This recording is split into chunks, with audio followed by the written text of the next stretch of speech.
this is Paulo with AEvent support.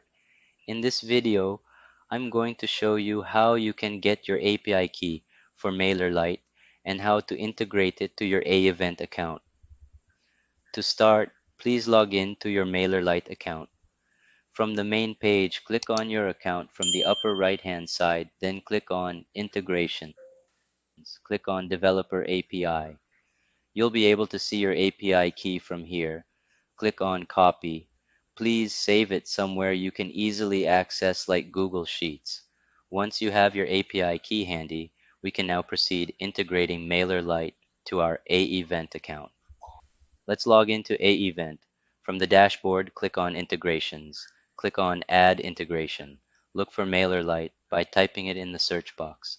Click Add Integration. Type in your preferred name for the integration.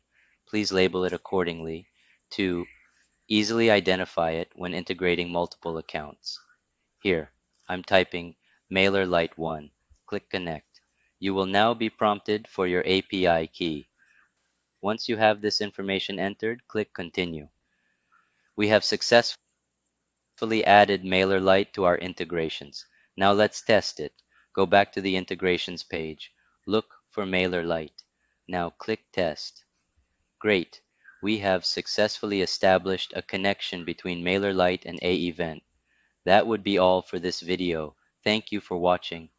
If you liked this video, please comment below, give it a thumbs up, and subscribe to the channel to get notified when we add more videos. Thanks again.